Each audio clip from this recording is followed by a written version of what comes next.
Hi, this is Alanis Morissette, and you're listening to KABF 88.3 in Little Rock, the voice of the people.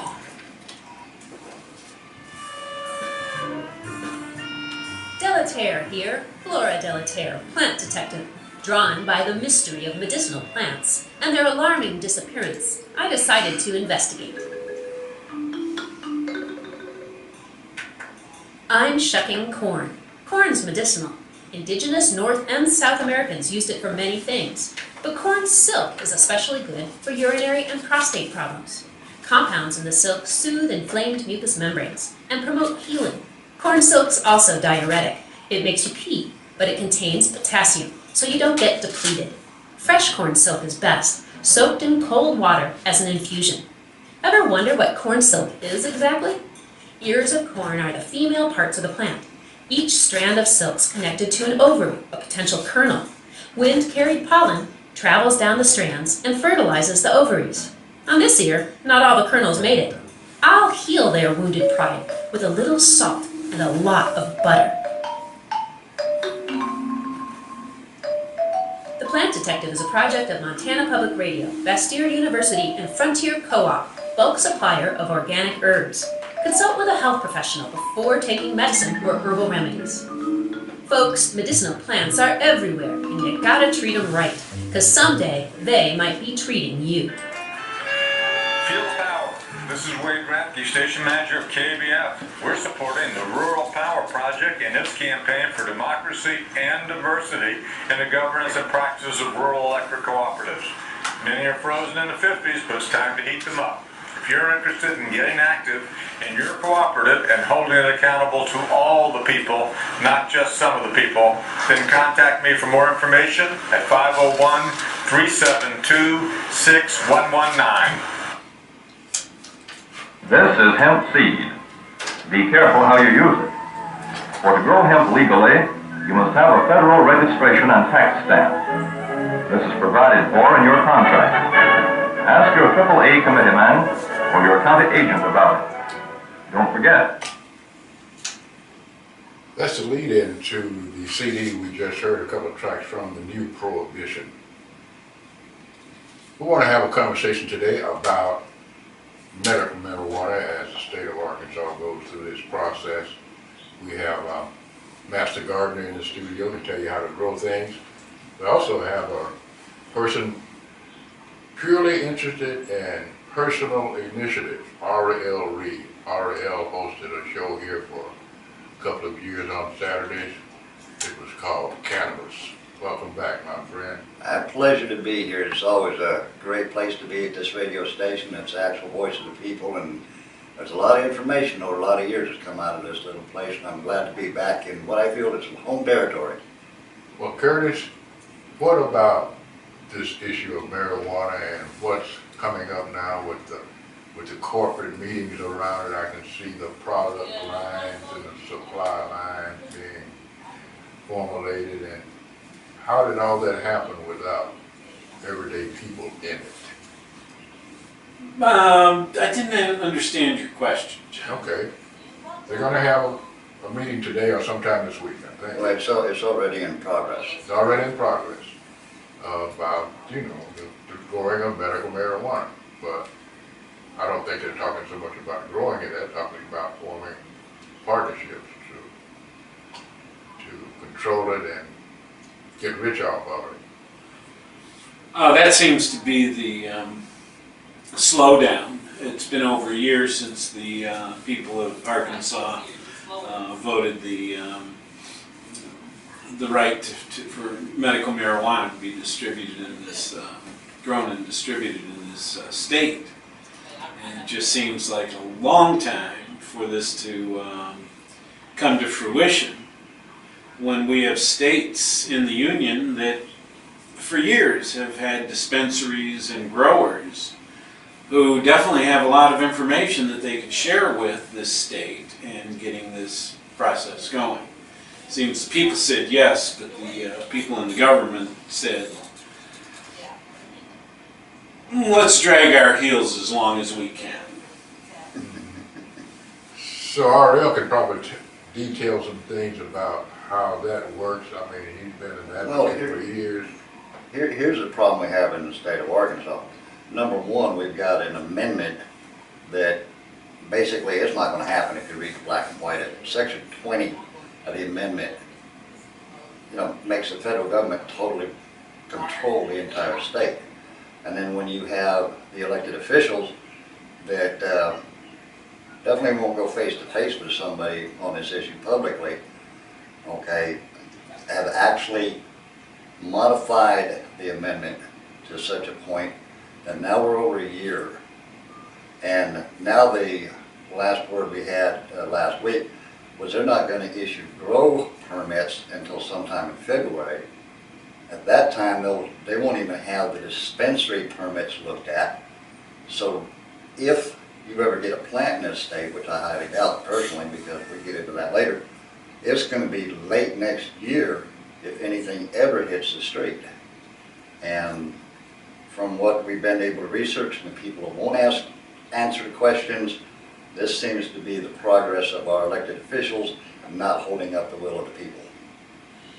So your initiative has been to go to court and try to get justice that way, but your case was thrown out. Why was that? Well, as you know, for years, for well over a decade in this state, I've been a registered cannabis lobbyist. I've held political offices in this state. I did the radio show here for 2 years. So back in November of last year, I filed what's called a petition with the court challenging the state statutes on marijuana. And I filed in November. After the judge dug his heels, I filed a complaint against the judge for failure to comply with rules. In June, we had a hearing in Van Buren County, and the judge sided with the Arkansas Attorney General that I, as a disabled veteran, do not have the right to utilize a federal law, a state law, and a rule of court to challenge an Arkansas law. So in June, they dismissed it with prejudice, and so now my option is to take it to the federal level, and that's what I'm doing at the moment. So no jury, this is all judges. Well, it never got to a jury. I filed the case.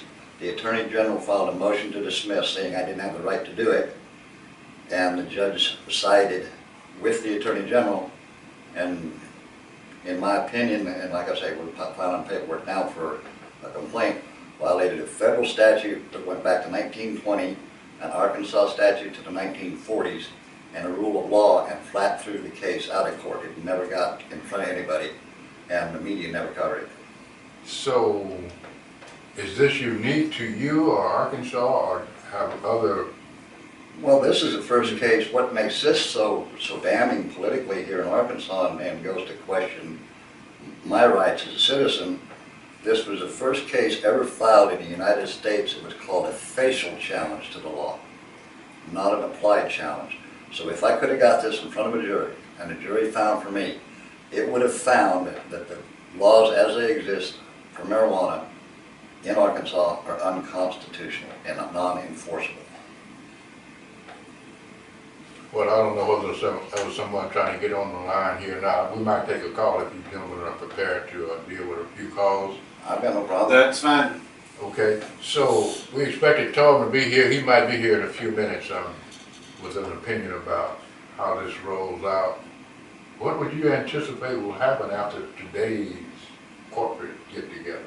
Well, my understanding, and the Master Gardener here may have a different light on it, my understanding it's some high-powered players from out of state are having meetings this week to get people interested in the ins and outs of the business. But it's going to apply basically, from my understanding, to the folks interested in the grow operations and the dispensaries. And trying to go through the laws and the regulations that the Marijuana Commission has set up. Still a tangled mess. A very who's in large control here? The feds?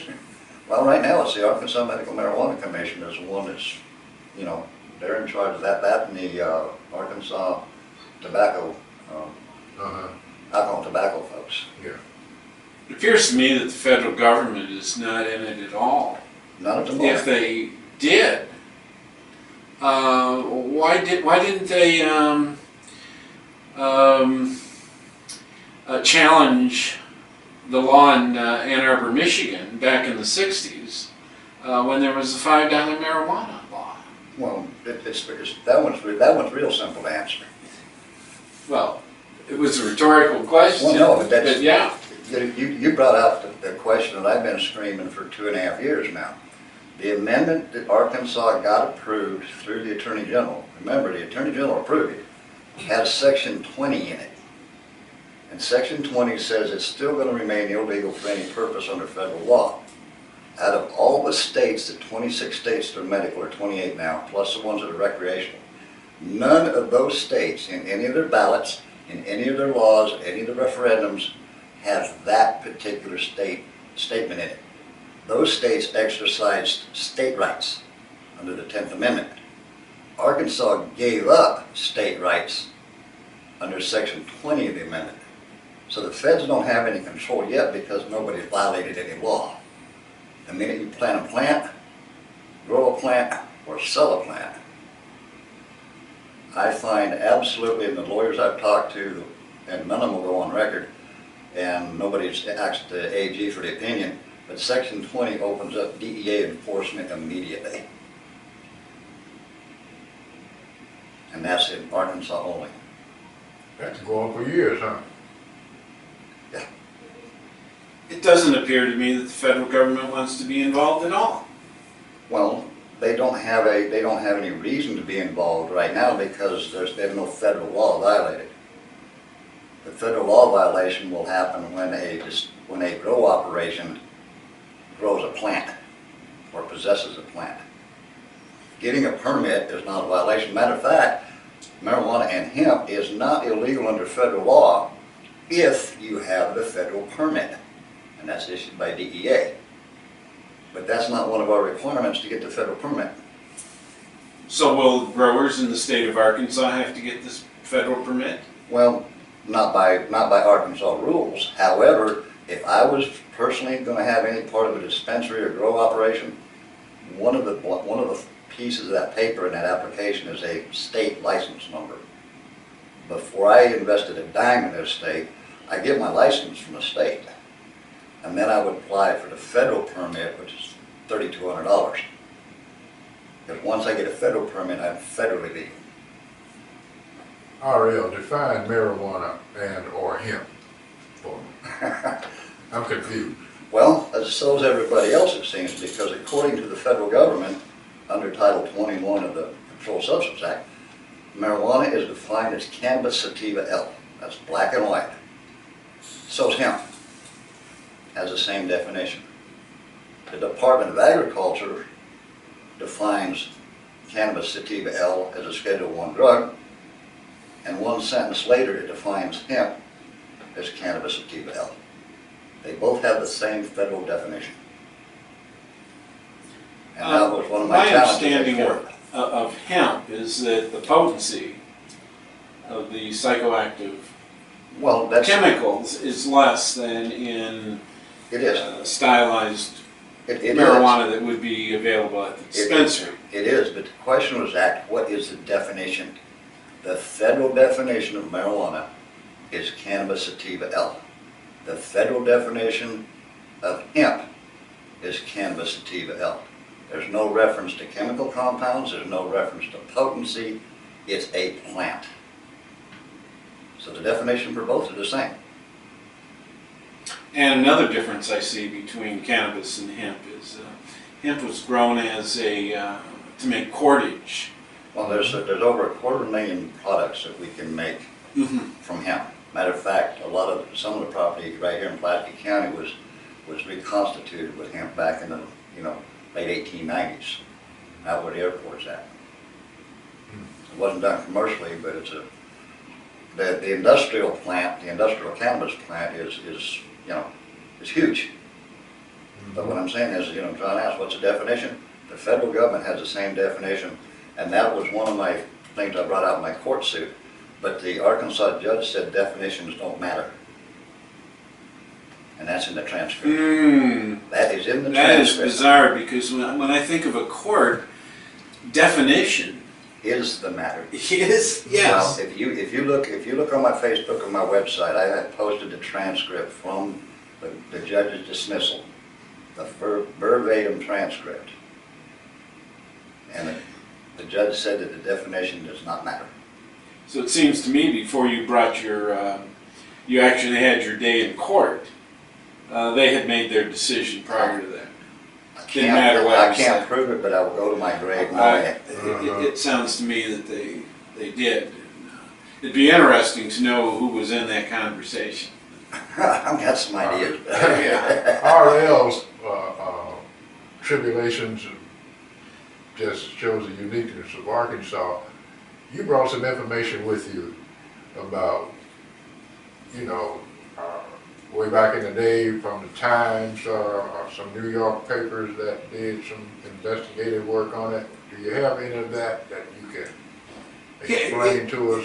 It seems to be the usage of marijuana in North, Central, and South America has been going on for hundreds of years. However, it wasn't really used as a, I'll call it a party substance. It mainly was used for medical purposes. So then we were progressing in our society. Poor word there, shouldn't use the word progressing, because that definition can be pretty powerful. The New York Times started its anti-marijuana campaign around 1901 and never changed its stance until 3 years ago. And if we read, the people who do read the New York Times, read it because they believe that that newspaper has fact-checked and would not present a news, let me call it that, unless it was an editorial. And even their editorials are edited, talked about, do we really want to present that? Does that make it sound like it's the newspaper's stance? On fake news in 1901? Yeah, yes. Shame for shame. Yeah. So, the federal law that makes possession of marijuana a crime has its origins in legalization, or legislation that was passed in an atmosphere of hysteria during the 1930s, and that was firmly rooted in prejudice against Mexican immigrants and African Americans who were associated with marijuana use at the time. Sensationalistic newspaper articles that tied marijuana to murder and mayhem and depicted pushers hovering by the schoolhouse door turning children into addicts. In the context of that era, 1930, 1940, when papers across the countries were running news reports with headlines like "Evil Mexican Plants That Drive You Insane," and "Smoking Weed Turns Mexicans to Wild Beasts." And please, any of you who are out there who are African American or Mexicans, I am only quoting. This is not a personal opinion about your ethnicity, nor your right to use it. The Gray Ladies, and that's a nickname for the New York Times, the Gray Ladies' marijuana coverage during the first few decades of the 20th century was not especially egregious.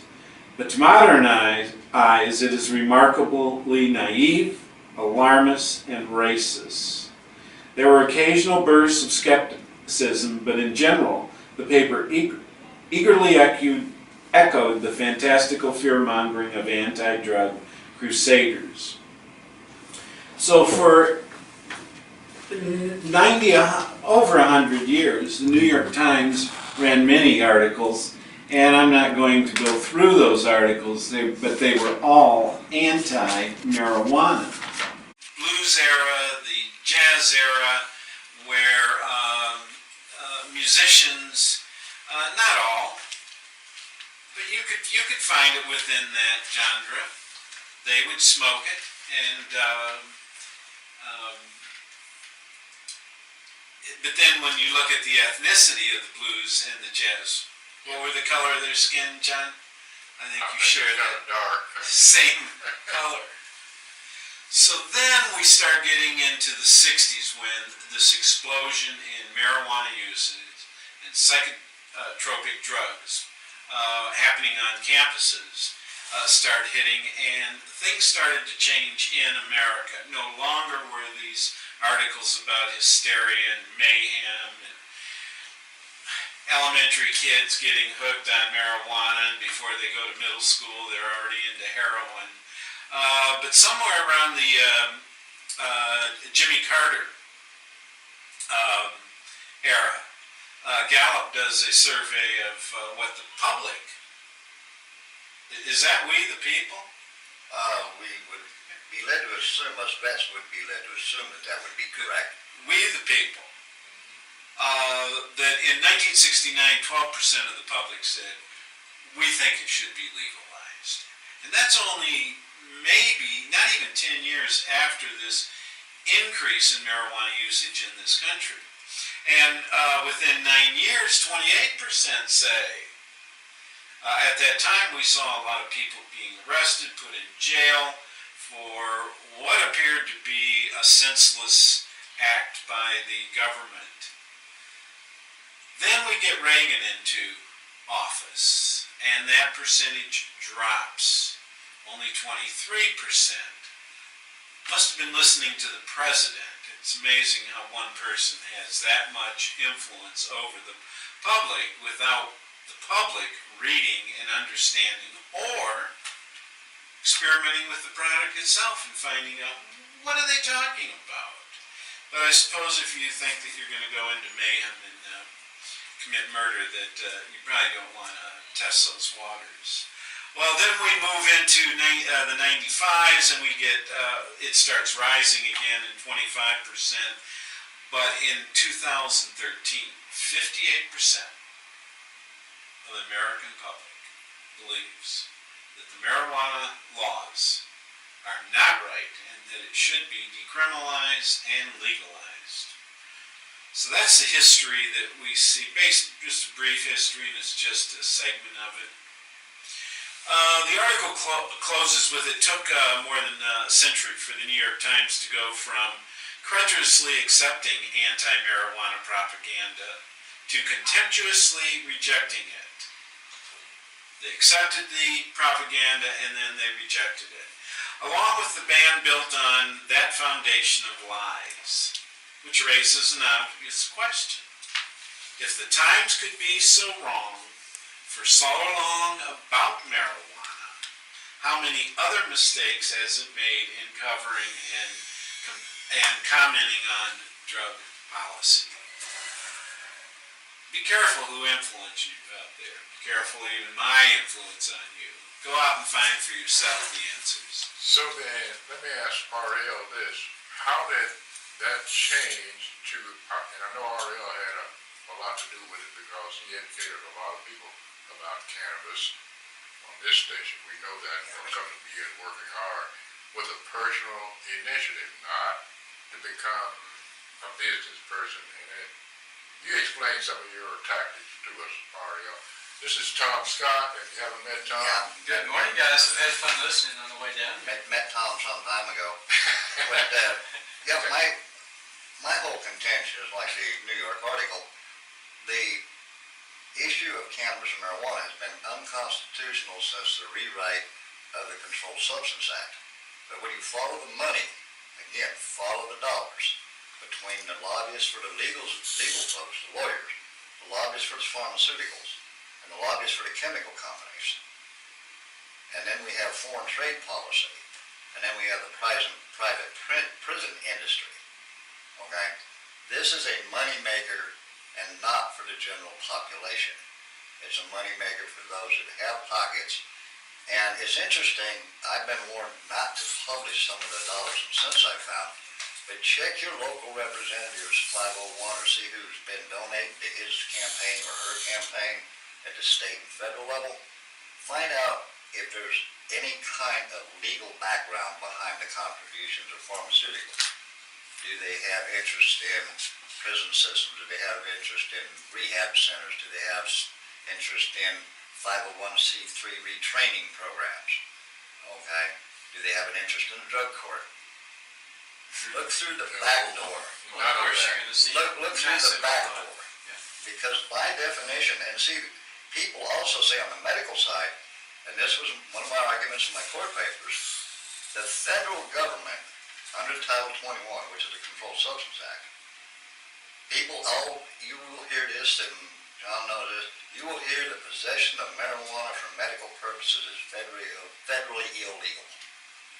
That is bogus BS under the black and white of the law. And I'm going to read it to you. Section Title 21, Subchapter 1, Control and Enforcement, Part D, Offenses and Penalties, 884, or 844.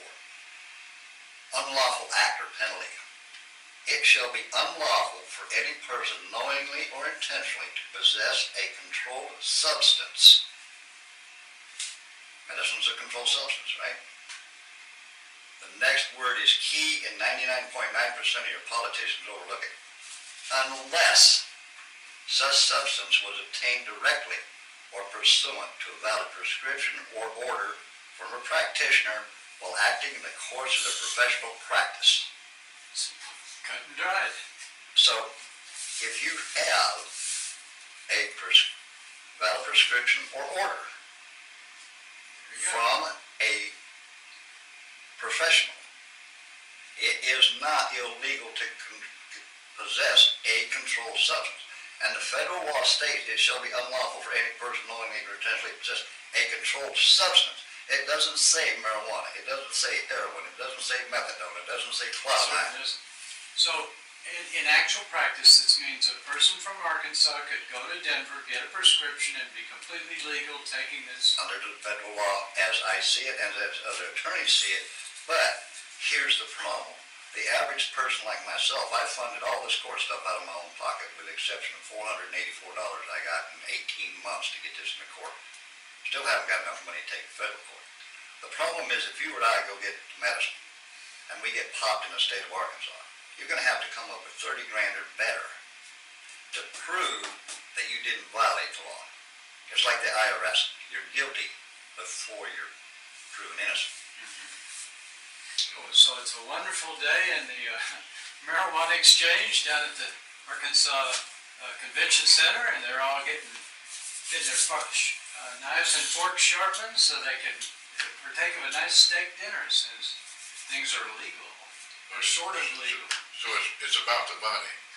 I'm afraid it's about the money, folks. Well, if it wasn't about the money, this insane idiocy would have ended right after they passed the Controlled Substance Act in 1970. Okay? But when you can take a grandmother, seize her Christmas money, give her a $200 ticket, and say she got a blessing because they didn't possess her car. Okay? Because she was taking medical, cannabis. Okay? And I have a confession to make. I went out of state to a legal state, visited a disabled vet who moved out of Arkansas, another disabled Marine, and it was the first pain-free Thanksgiving I've had in 21 years. Fantastic. So, Now I'm back here. Well, that's so awesome. if you go to Colorado, Yeah. get what you need, when you get to the state line here, you could be arrested. In a heartbeat. Of course. And I've actually been profiled, and they stopped me because, of course, I have a bright blue Jeep, and they said, we want to see if a dog has anything to say about what you might be carrying. And I said, well, I prefer you didn't, but what can I say? And here comes little puppy dog, and he's smiling and jumping around and licking the dashboard, and, didn't seem to find anything. And I was just so proud that I was prepared to meet up with, dummy, right? Yeah. I would like to caution people who think, well, I'm going to go to fly into Colorado and Not a good idea. buy some marijuana and fly back. The dogs will get you in the what is it we call it? Homeland Security line. Yeah, TSA. What is it again? TSA. TSA. And there's dogs in the baggage area. Yeah. So don't try to bring it home. You'll be caught. Yeah, and the point being, even though it's black and white, a law is being violated, 99% of the officers enforcing it don't know the law exists. Because, why be informed? Sure. But like I say, my goal is to take it to federal court, and right now that's what I'm working on. And I've still got my website, my Facebook, my Twitter accounts up, so people can get a hold of me. I wanted just to assert one point that was lacking in the earlier explanation. It was roughly, you say the 30s, sometime mid-30s, when the United Nations created the global It was called the International Drug Control Treaty. Control Treaty, exactly. And this was 131 nations signed on to this treaty. League of Nations. League of Nations. Not the- Because you'll do as we say, or, take the highway. This is, as I see it, an embargo against Central America and any of the island nations, which were making fantastic revenue off hemp. You bring up a perfect point. Another thing in my deal here is federal definition. Do you realize that all the hemp sold in the United States has a 40% import tariff? Import tariff. Yeah, I ain't surprised about that. 40%. Hell, they need slaves. All 40% of all the hemp not manufactured, and very little manufactured in the U.S. We got some out of Colorado and Washington now, and hopefully North Dakota by next year. That has a 40% import tariff collected on cannabis sativa L by the Internal Revenue Service. So again, we got another federal agency that's allowing a quote illegal product because it's cannabis sativa L, charging a 40% import. But I, Robert Reed, in Van Buren County, Arkansas, cannot grow that same plant to produce that same product. That's why I took it to court. Sure. Good for you. Yeah. And we've been complaining about this since the mid-60s, since the whole Vietnam. I mean, this is where it came to a head for me. And as I mentioned on an earlier show, the real turning point was when the average mom and pa said enough. We're not sending our boys to come back in a box. That's a joke. This whole war is a scam, and so is marijuana, making it illegal. When it is a pacifier at the very least. Look at society. Look at the way children behave today with one parent and crack, cocaine, and all these other. Why don't you just take the fourth grader on Ritalin? Yeah. Yeah. There you go. Right. Example. Yeah. And I've heard that fourth grader, when he gets out of high school and no longer is available to the Ritalin program through the pharmaceutical company that produces that, his drug of choice is cocaine or crack cocaine. Yep. Oh, did he get psychologically hooked? Physically hooked? Definitely a psychological hook. Yeah. So we are not helping people out. Back to the for-profit prisons. We have a new guest who's just joined us, and I'd like for people to be familiar with this fellow because he's very close friends with Dottie Oliver, and he's going to bring us some information that Dottie shared with the world. And Dottie passed, what was it, 6 months or so ago? Yeah. Just this past year. Dottie's legacy lives on. It certainly does. Gary, welcome aboard. Hey, hello guys. Okay.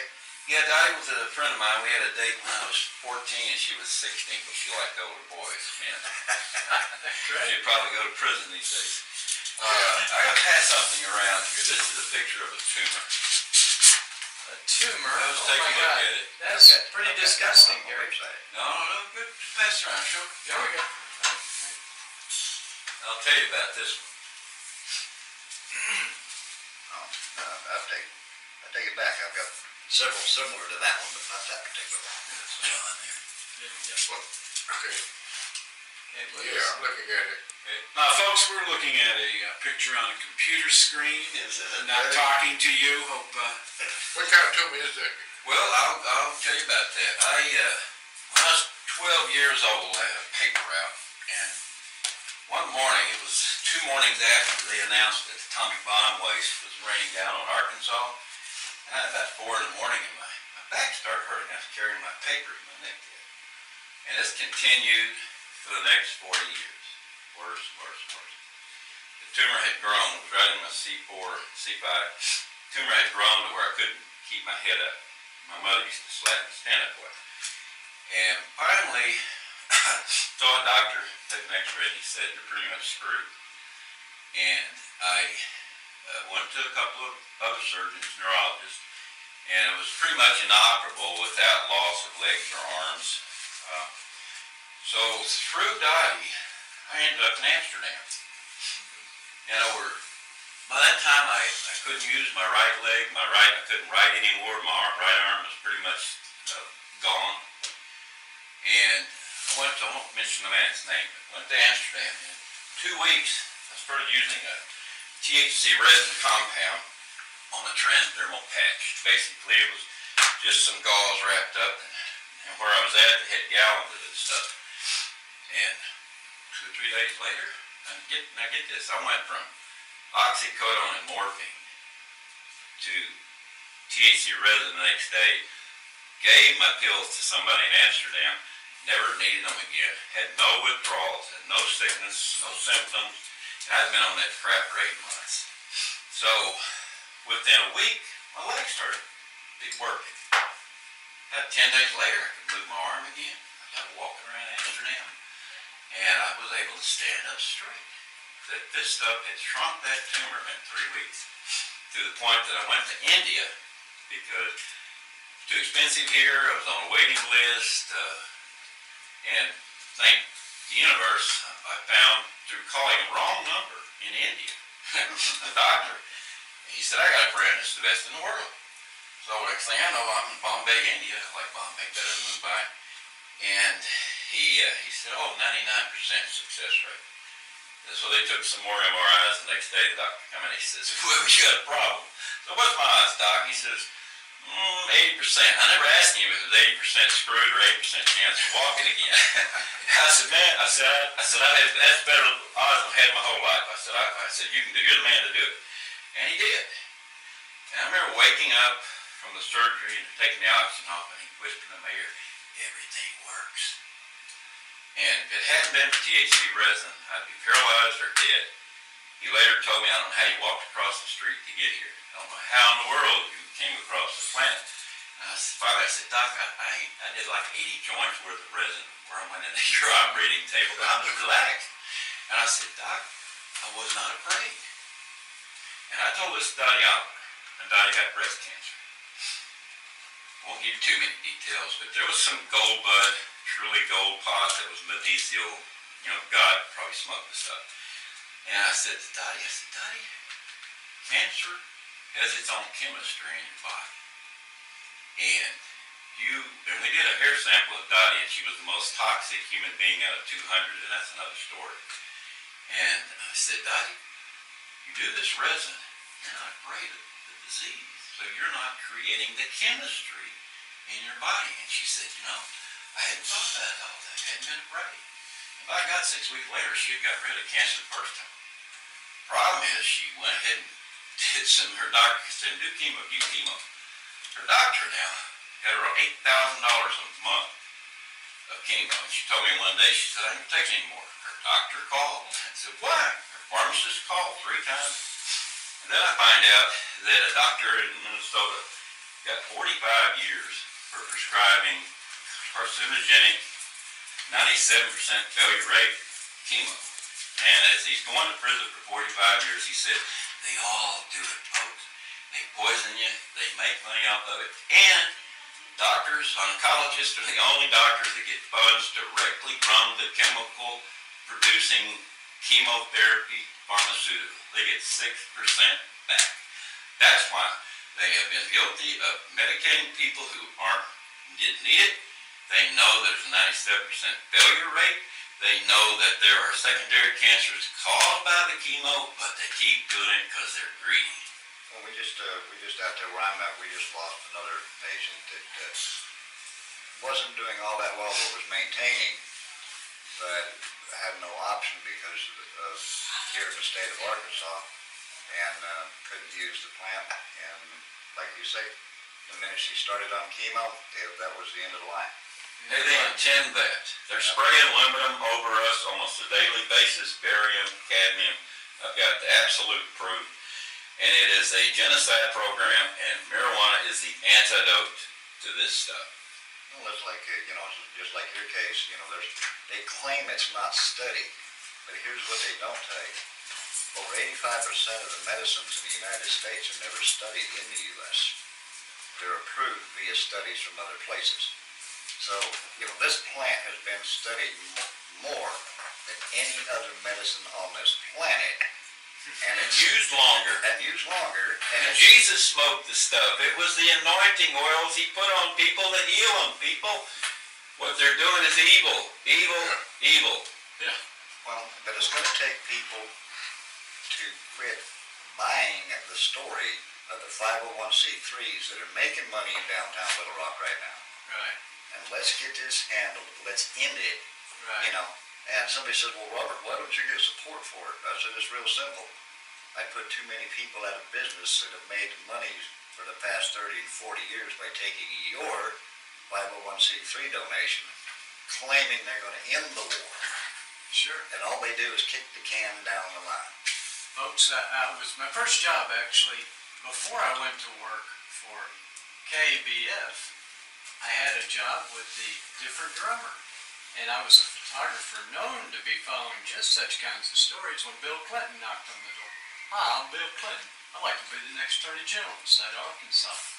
And I said, well, I'd like to be the effing president. I come right back at him. Anyways, he says, I understand your mom was big on helping Democrat politicians. So we gave him a listen. 6 months later, we were kind of hee-hawing, wondering where this guy was headed.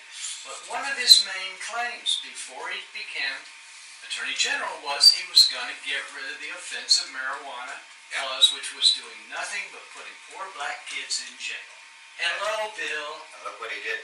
Knock, knock. I have a videotape of Janet Reno in a press conference at the behest of Bill Clinton saying, I will arrest, prosecute, and imprison any doctor writing a prescription for marijuana in America. Janet Reno, Bill Clinton, I did not inhale Bill Clinton. Right. Big money talking. Big money's talking here, big farm's talking here, and big farm, get this now, they're the ones grabbing the medical marijuana banner. One outside of England, there's a $1 billion operation already, big farm, growing marijuana, supposedly secretly, and they've already they went from 40 million 2 years ago to $1 billion in revenues this year. $1 billion in a very seemingly small, from what I've seen, the photos were sent me, grow operation. So they have no intention of letting the individual take this and do something with it. It's the dirty tricks. I was in Florida about 3 months ago, a doctor who told me he wished he wasn't a doctor because of the medical kickbacks. He said it was horrible, and many of the doctors who aren't doing that believe that. They're not. If it wasn't for doctors, some of us would be dead. Well, I would be paralyzed. But what they did in Florida, same stuff that's going on here.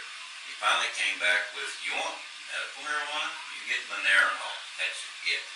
It's been out 30 years. It doesn't work.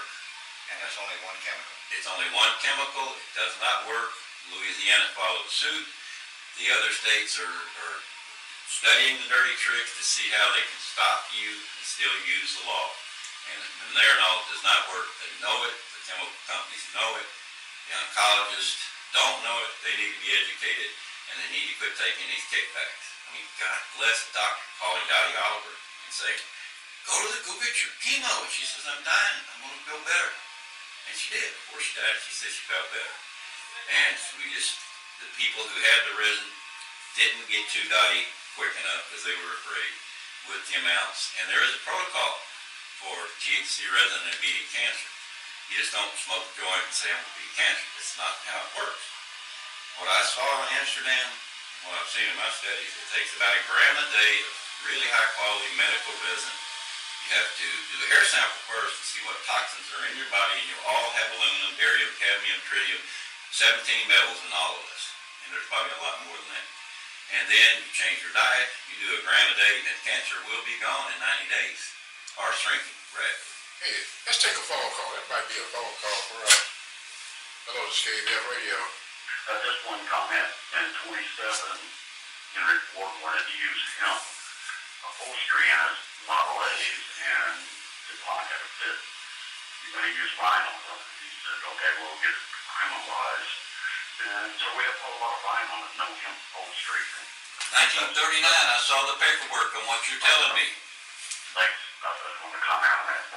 Yeah, hey, I agree with you, man. In 1939, when they got the patent for synthetic fiber, that's when that was already in the works to stop the cannabis, which is a fine fiber.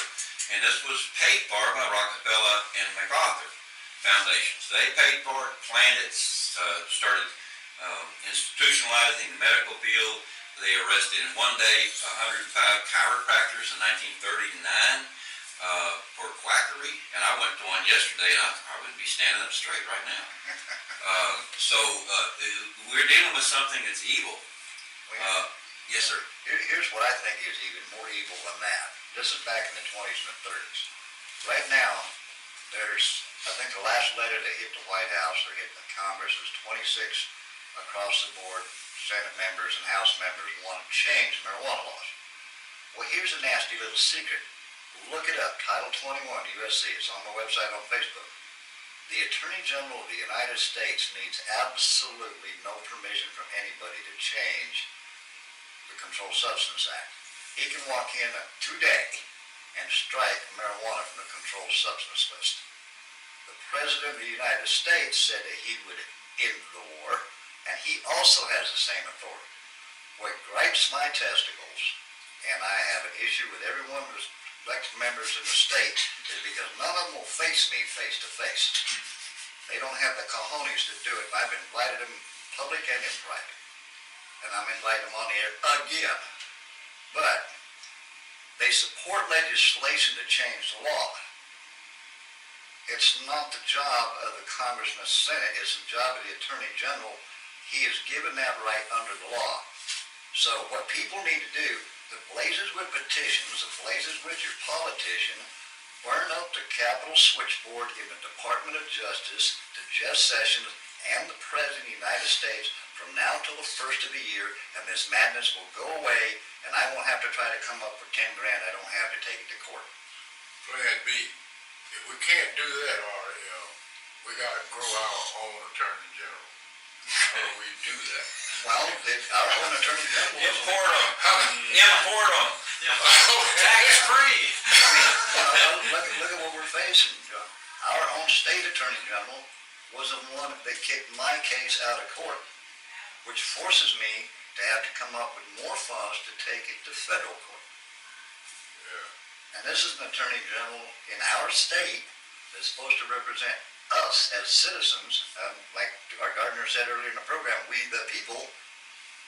Well, how come the chief law enforcement officer, that's the state of Arkansas, Leslie Rutledge, Arkansas Attorney General, in her official capacity as chief law enforcement officer and lawyer for the state of Arkansas, defending in my court case? How can they throw my constitutional rights away and not allow this to be heard in court? They don't want as much jeopardy as it takes to flush the toilet. I hear you. Yeah. This is evil. This war on Mexico. I mean, imagine Mexico countrywide passed medical marijuana. No hassle, no problem. And wouldn't it be great if we handed on them as a export-import agreement? Well, look at That there'd be a lot less people with their heads chopped off, a lot less people going to prison, and a lot less of a workforce, like I heard somebody say earlier. Well, you brought like you brought out about Henry Ford in the 30s. Okay, here's another nasty little fact that people don't want to think about. China is the world's largest producer of industrial hemp. America is the #1 freaking consumer. And our farmers can't grow it. Our factories in Conway and Little Rock sit empty, and my butt goes to prison. Thank you for watching. Additional information can be found at the links now posted on your screen. Please help end the madness and get rid of the illegal and unconstitutional prohibition on the cannabis plant in Arkansas and nationwide. Thank you for watching.